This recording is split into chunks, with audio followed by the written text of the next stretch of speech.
Comme vous le savez, nous, on est vraiment spécialisés que dans les produits locaux.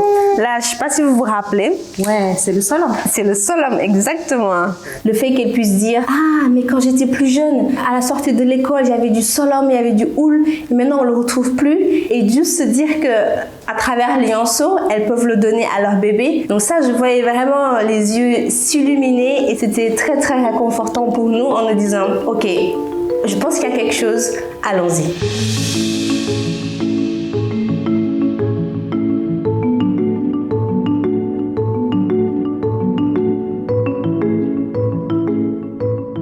Bienvenue dans la tanière du Lionceau, là où la magie opère. Suivez-moi.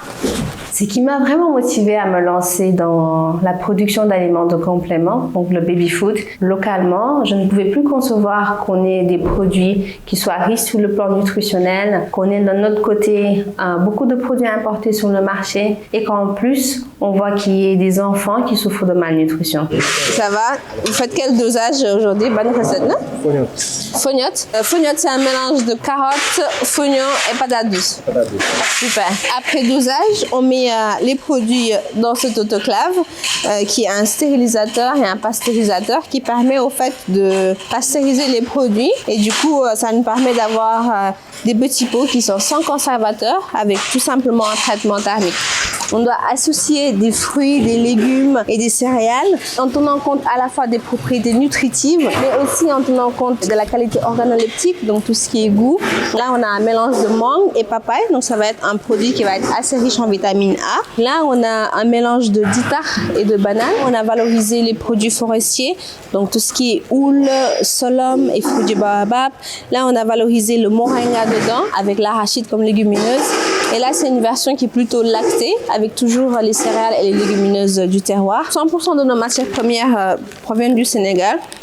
L'idée du Lionceau a vraiment commencé quand j'étais encore étudiante. À l'époque, j'avais ramené des produits locaux, donc j'avais invité différentes mamans de la diaspora, tester les différentes préparations qu'on faisait avec leur bébé. Et à chaque fois, les feedbacks étaient vraiment très, très positifs. Donc là, il y a un mélange de mangue et solum. On a le moringa.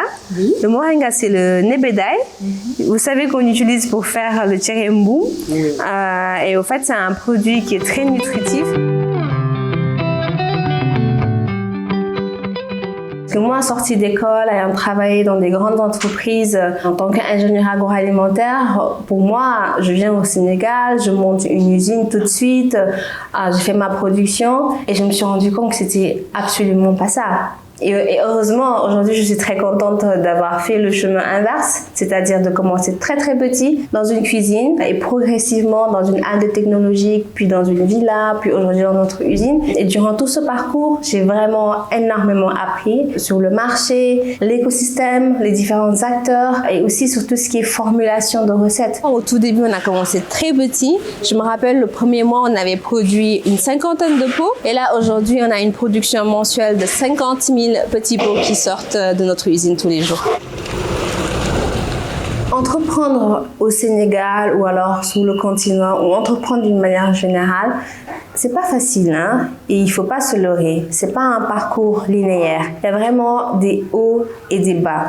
Et pour moi, le plus important, c'est vraiment d'avoir une vision, de visualiser vers où on a envie d'aller, d'y croire fermement et d'être surtout résilient face aux obstacles auxquels on va faire face.